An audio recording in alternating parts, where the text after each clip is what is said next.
Hi, my name's Heyd Fnotenot. I'm Jonathan Frederick Walz, and we're in the exhibition space of the Art Sociology building at the University of Maryland. The exhibition is called The Very Queer Portraits of Heyd Fnotenot.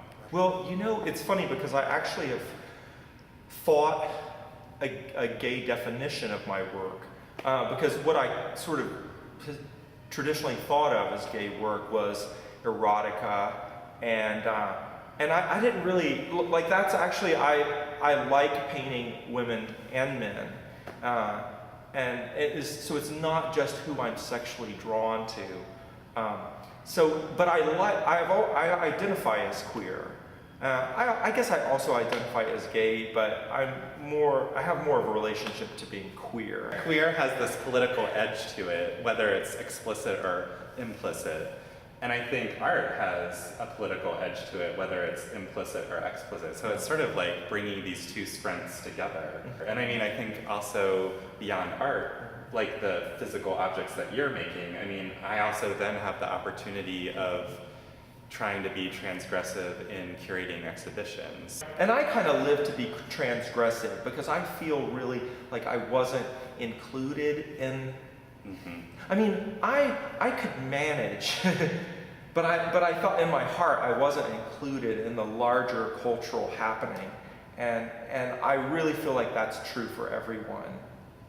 I really like you just used the word political, I think, and I'm misremembering. It's okay. Just like 2 seconds after you said it.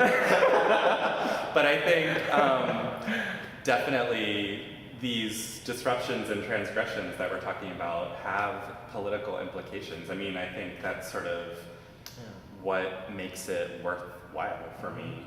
I feel pretty impatient with people who are queer in a vacuum. Like it kind of, that sort of sucks the queerness out of it for me. And I feel a purpose in being queer for everyone because I feel like it's like you want to destroy this facade so that everyone can experience freedom.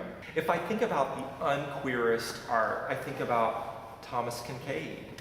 But then again, you look at it and it's like, what a queer. Like, what a weirdo that he's in this vacuum pretending that this is what his world is. Yeah. But, I mean, I kind of think that work it's fascistic on a certain level because it's insisting that, like, this is an ideal when it's kind of ridiculous. So, I mean, I think queerness comes closer to speaking the truth because it has less to lose.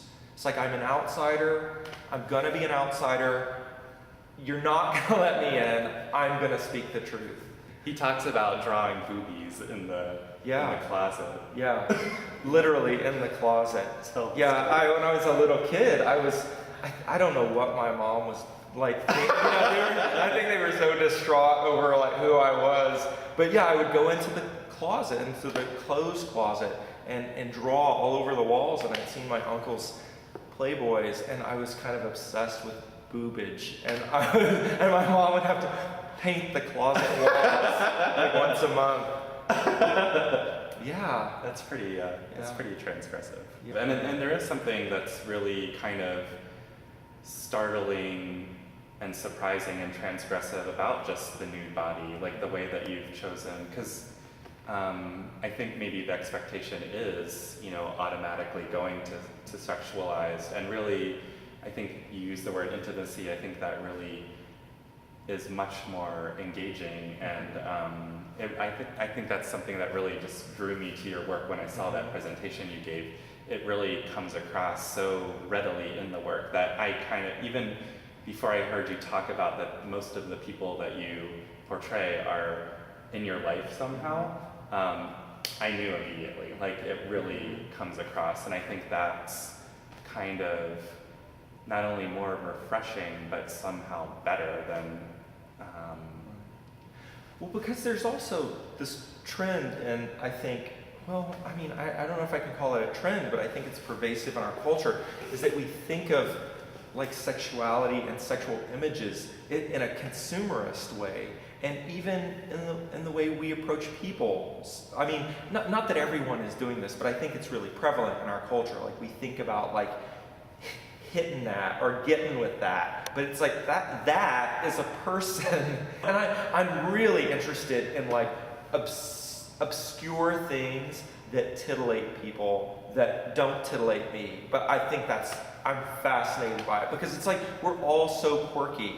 And I look forward to the day when everyone can be such a queer that they can freely get into anything they're into that doesn't hurt anybody. And because it's like nature has so many different forms, and it's so absurd to think that like homosexuality is disallowed, or that like even within queerness, it's like no, you have to be queer like this because that's respectable queerness. Like no, like we're all such weirdos, and I look forward to that day. So basically what you're saying is your next series is going to be about furries. You know what? Even that isn't queer enough. To me, that's sort of like, okay, I guess there's a movement of like, but like, come on, you can get weirder than that. I think that it's important to note that by being queer or making queer art, it's not like, I want to do something shocking because I'm going to get your attention. It's like, these things are within and they are going to come out. It's like if I have access to have an expressive form, I'm gonna talk about this because it's what we have to say, what we have to share, naturally, not in a strategic, politicized manner, maybe. Are you talking about the gay agenda? Yeah. We want your children. You delicious children. No, your children will show up on their own. I think that's a good place to stop.